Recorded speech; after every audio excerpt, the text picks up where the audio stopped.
Good morning. It is Monday, June 5th. It's early in the morning. The birds are singing. We have the last of the tulips, the last of the daffodils, hopefully the continuing first blooms of the alliums, and we have the first Byzantius Gladiolus that has come up, and it is gorgeous. The camassia is doing well too. Let's show you. So you're in the backyard, zone 5B. This is the first of the Byzantius Gladiolus. Look at that. It is, there's only a couple of flowers per stalk, which is maybe going to make this even easier to use in flowers. Right, there's, looks like altogether 1, 2, 3, 4, 5, 6, 7, 8. So there's like 8, but they're more delicate. They remind me a little bit more of like the Ethiopian gladiolus, the acidanthus. Yeah, just gorgeous. So that's the first one to come up, hopefully not the last. I have put a bunch over here in the raised bed garden, as well as some lilies, and there's daffodils still blooming here. Looks like these pots are all done. You can also just see from here that all spring long we just had hailstorm after hailstorm. We had, just everything that could go wrong, did. But so many things went right. And these bulbs are just so, they really want to bloom. They want to come up every year. Even if they're come up short, even if their bulbs are stunted, they're just going to do everything they can to come up. But, all right, here we go. These are some of these beautiful little daffodils. So I had put in a bunch of mixes at the end of the year. Everything that you see in this upper half of the raised bed is generally things that either came up from last year, like these alliums. I did not plant any more of these alliums this year. But here's, I think those are the camassia that I've just put in the garden in various spots to see what would happen. This is, all of these beautiful pink tulips have come and gone. But look at that. Even the foliage has the pink. This is the Vincent van Gogh. It's obviously gone over, and it was hit bad by hail. But the fringed dark burgundy tulip, really beautiful. More of these. I'm getting to like daffodils more and more as I see them. So my Gavotta tulips never did come up. They were going to be like a 2-color one. Never did come up. These are the Queen of Night, that obviously they had gotten hit pretty hard with hail too, so that marked them quite a bit, but they are among the last there. This is the last holdout of the ballerinas. The hyacinths were the first to come up, and they've all just done phenomenally. The ones inside the ground have in fact they're going to pop seeds any moment. It's a pretty allium. I direct seeded some, what did I put in there? Forget-me-nots, a couple of other like cool season crops just to see what would happen.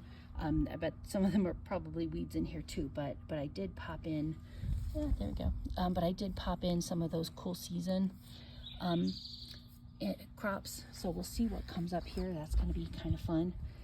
Let's see. Probably some things from last year coming up too. Yeah.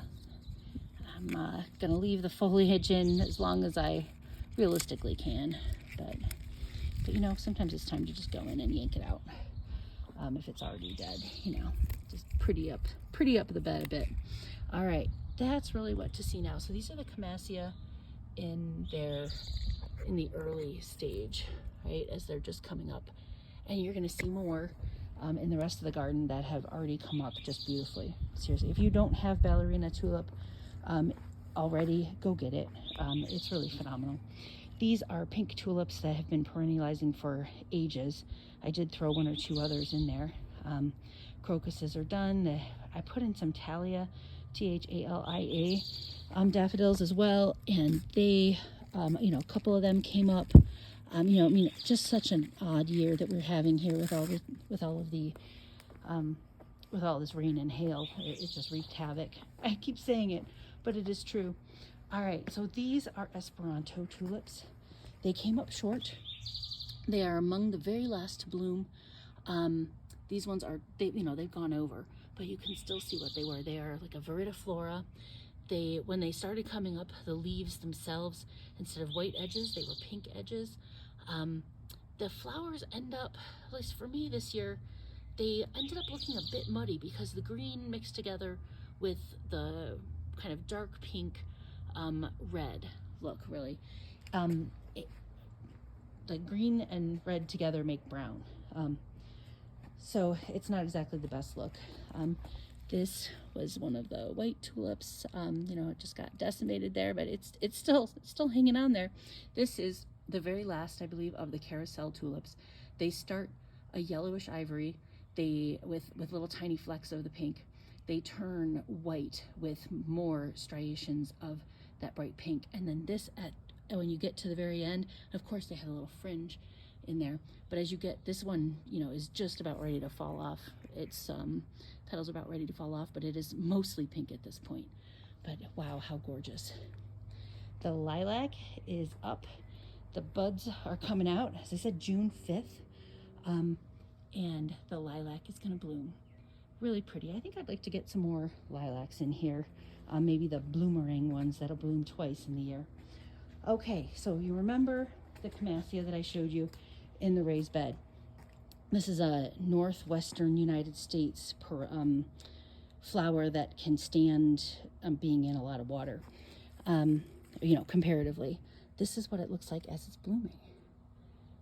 I'm gonna actually cut a couple of these. We'll see how they last in the vase. So far, I cut one last week and it lasted really nicely in the vase. Right now, they're about a foot tall. And I think they will get up even to like a foot and a half tall, but just really pretty. All right, these are the irises, the Dutch irises that I put in. No blooms yet, but you can see they have definitely, they're growing what will be the flower heads there. So they'll be coming out of the middle. They almost look like gladiolus foliage, except for kind of floppier leaves here, right? But the leaves themselves are actually quite stringy, right? Like they don't break off easily. And in the middle here is, I believe, a bleeding heart.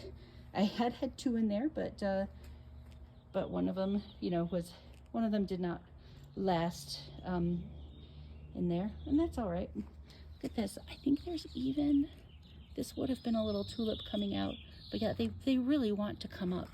This one here, I think this is also a camassia. Towards the end of the year, yeah, it is. There we go. This is a close-up of what it looks like as it's just coming up. It's almost a grayish color, and then it will bloom into that pink, or that very bright purple. All right, so here we go. You can see there are some of these tulip lilac Beckerii Wonder. They are done, but there's some of them still hanging on. Like just really beautiful. I thought they were going to be kind of more, I don't know, I know they're called lilac. I got them because they were on sale at the end of the year, but I thought they were not going to be all that great. And I was like, oh, well, you know what? They're almost free. I'll just get them in there. But boy, they really had an intensity. I think here in my backyard, because it is so, it gets, you know, it's rather shady. So it's just a different story on the colors sometimes. But yeah, they were just lovely. Let me show you what's going on here with these hyacinths to just prove how much, like, this backyard is really doing awesome. So this is a first year hyacinth. These are the Carnegies, right? And they are pushing these seed pods, right? And then there's a little one there's a little bit of the lilac Beckerii tulip. But yeah, you can just see how they're just happy here, like setting, at least I think that's what it means when they set seed this freely. Many of them are, and these plants have gotten massive. I mean, like literally, this is without the bloom stalk. With the bloom stalk, I mean, without the bloom stalk here, these are easily 12 to 14 inches high. With the bloom stalk, if they were still on, we would be talking, you know, 18-inch hyacinths, because they are just happy here. The Muscari also, these are the mostly Valerie Finis. Some of them have set seed to help us out for next year. You can see a little bit of those. There we go. In the front, even more so. Let's see, there's some camassia in the back. in full bloom. A couple more of the daffodils came up there.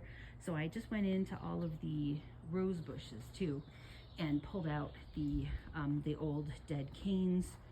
Oh yeah, before we move on, these are the Lady Jane tulips. They also, many of them were pollinated, and I'm letting them go to seed, in fact, just because I'm really enjoying them. And you know, if they're gonna go to seed, then I'm not gonna stop them. Look at that. There's the hyacinth seed pot up close. Yeah, all of this has really told me that I need to water my tulips more in the early spring to give them a better, you know, a better chance of coming up and being nice and lengthy. So the tulips over here that have all gone over, they were exotic emperor, but again, I did not water them enough, so they came up, but they were slightly stunted blooms. Some of the daffodils that came up afterwards did really nice on the blooms. This is phlox coming back. There's a phlox there, there's a phlox here. The one over here I thought was totally dead, but it's pushing something up there. So that's really nice to see, right? Let's see, all right, here are the salvias coming back from last year, but I mean, you can literally just see how wet it is. I mean, like, things are just, like, it's sopping wet here. These were some really nice, big, large pink tulips. They might have been called big ups, but, you know, also got decimated with the hail. All right, and then this is a nice little stand of camassia. Really, really pretty. I think I'm going to put more in the back here, just because I would love to have more things that can really stand for room in the back. I'm just squishing through things. All right, so I finally cut off the dead canes, pulled back more of the my rotting leaves and soil from around there, just to let them breathe a bit more. But yeah, these guys they have all just come up beautifully from the ground. This one here is not, it's not pushing quite as much. I think it's just especially wet and soggy, but it's not quite dead, right? We'll see what happens, especially now that I have pulled some of that, you know, leaf mulch and everything away. But yeah, so this one is one variety of yellow that matches what this one will be if it blooms, and then this one was a different yellow, but all yellow and really nice. Crabapple seems to be doing well. I'm not seeing the apple scab on it. I did treat it, I think, at least twice this spring. So here's hoping that the apple scab doesn't decimate it this year. It was that first year that I put it in, it got it. Most of the leaves fell off. Second year, I sprayed nicely with my apple scab preventing like fungicide. That did well. Apparently what happens is when the leaves fall off from apple scab, this one was just hit by the hail, but so let's just pretend, so the leaves, they end up turning sort of like this. They get to be like a nasty yellow with spot kind of things. And then they fall on the ground, and then over winter, the spores just hang out and then, you know, reinfect everything the next year. So good times, right? Okay, so in the back of the soggy backyard, just for a nice full explanation of what we got. This is a burning bush. It from the day I put it in the ground, it lived, and it is now really doing well. I would say it is about 3.5 feet tall-ish. Yeah, I'm gonna go with about 3.5 feet tall. There's a little Mexican sage down there. Isn't that cute? I mean, it's some of them are doing great. Some of them are like, this water is gonna drown us. Some tulips and some daffodils. These are mostly carousels, but a couple of little pink ones thrown in there that had been in the edge of the garden there for a number of years. And a little rose bush behind it doing beautifully. Look at this. Here's what I've been growing a lot of this spring. Mushrooms. They are loving all this wet, damp soil. But yeah, there's a hydrangea in the middle here that's been there for a couple of years. They don't do anything but get about this high, and then they die back, but they come back. They are coming back literally every year. And I'll show you where I have a second one. So I popped this one in here a few years ago. It also gets just enough leaves on it, I think, to not die, but not do anything. I mean, it's clearly, this is not a good spot for it. It needs a little more sun, I think. So I'm gonna maybe move this guy this year because he is sitting right next to the Black Tower elderberry that is surrounded by tulips. And I think these are even, yep. So this is a snapdragon that is, it's either got a little seedling right next to it or it's coming back for like the second or third year. I don't know, but we'll see. I put down a whole bunch of plant tone fertilizer to help these guys out. I should have done it a lot earlier in the year, but I was frankly just busy. All right, these junipers were transplants from the front yard. They have not died yet. I'm not a fan of junipers, but you know, if they're gonna work this hard to live, then I'll let them go for another year or two. So this is my monster willow.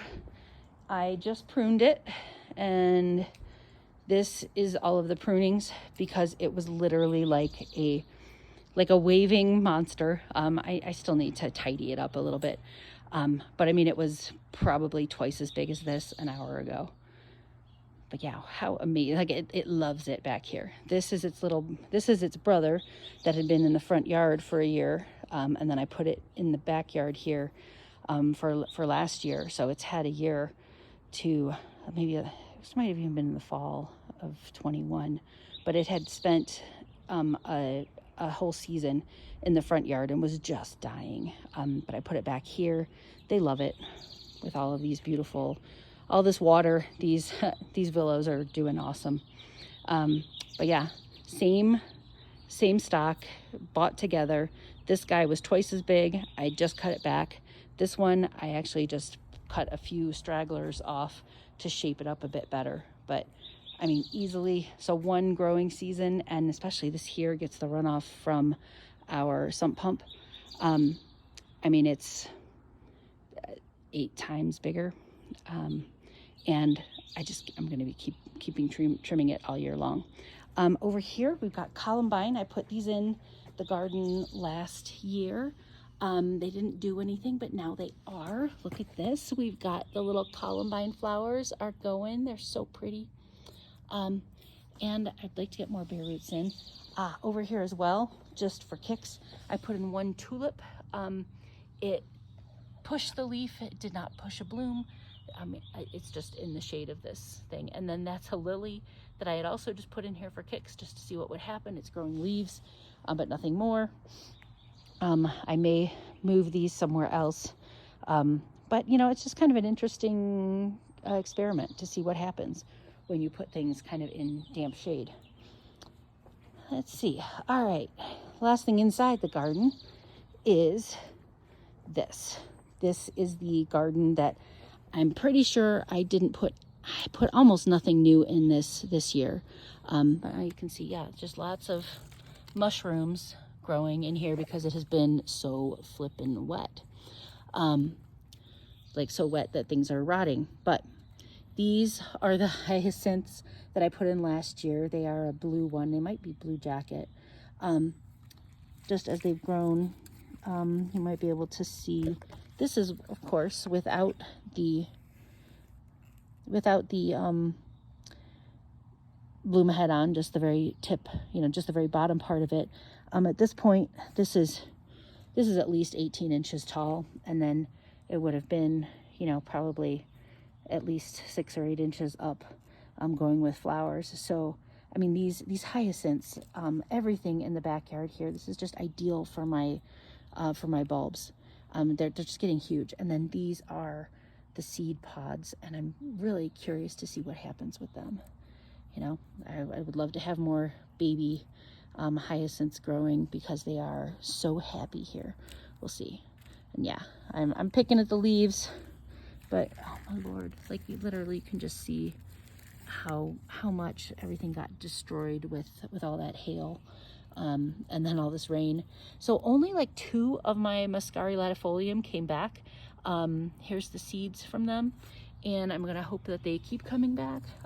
There's lilies here growing that I had put in as just scales like a year or so ago, and, you know, just for fun. And they are coming up. I even see some buds forming in there. Look at that. Awesome. Because I thought, you know, back here, it pretty much just, you know, it's these tulips and these, and I put some daffodils in here. Basically, the first year I put some of everything that I had back here. The pink impressions came back beautifully, and I think almost doubled in quantity. The Tahiti daffodils did okay. A couple of angeliques came back on this side, but most did not. Some did push foliage. The apricona and the apricot delights, you know, everything kind of pushed leaves at least, but the hyacinths all came back just gorgeously. Some, you know what, the only thing I had added here was I think a couple more species crocus. And they all did, you know, they did nicely just up here in the front. I also had some Mount Hood daffodils, and, you know, they pushed foliage. I think most of them pushed foliage back, but only a couple of them pushed blooms. But really, the pink impressions were fabulous performers. I mean, they came back more and stronger than even the year before. So this is, I think, a success. Even it being in shade, you know, or a little bit of sun in the mornings, it helps. But I mean, look at this. It's like a jungle in here. It's just really, really beautiful to see this experiment actually work. And it's going to be a struggle to not pull the dying foliage, right? All right, the last thing I'm going to show you, because we're now at 22 minutes. And actually, I'm really showing myself for the record, because I don't expect anyone to be watching this except maybe my nephew Kyle. I started a bunch of seeds. Some of them I've already put in the ground, or not in the ground. I put in raised beds and planters. But it was just so darn rainy out that it just wasn't going to work to put them into a drowning situation. This I prepared for a friend, some people who are coming. They just came to the United States to settle. They had to flee the war with Russia. They're Ukrainian. They've got a wonderful little boy. And I just had put this together. This is a lobelia here. It's doing nicely. This is a sweet alyssum that I'm hoping will spread.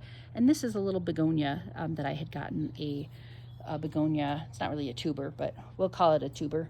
Like a begonia bulb, basically. And popped it in here, and we'll see what color it is. I don't know yet. These are some sweet alyssum that I got for the front yard, and I just need to put them in. We've got some sage. We've got some celosia, we've got snapdragons, there's dahlias I started from seed, and then these two dahlias in the pots should turn out to be creme de cassis. They seem to be doing all right. Oh yeah, there's one of the tubers sticking out. I'm gonna have to bury that a little bit more. But yeah, they're growing. Hopefully we will get buds at some point. I have snipped them back to try to get them bushier, and that seems to have worked. These are a couple of very old scarlet runner beans that I actually chopped back quite a bit, just because they were inside my house for a very long time in the seedling room, and they were very not happy about it. You know, like, of course they weren't. They just spent way too much time inside as the weather was so awful. But yeah, let's see. I think that's more lobelia. These are more dahlias from seed that I had just bought a seed packet of. This is what I really want to see what happens. So it's now early June. The ranunculus kind of, like, they were not happy. I may not even try growing these again. Last year it was just a total failure. This year, I mean, they definitely came up, and they definitely had leaves and everything, and then they've been sitting inside. They were sitting inside my house, and they've been sitting under cover, you know, just very unhappily. So that's what just a couple of these are here. And I've got more of them upstairs. I'm going to try putting them in my planter. These are the lobelia that are supposed to be good in damp shade. So, and boy, do I have damp shade here for later. Let's see, I already kind of showed you all of these. Is there anything else?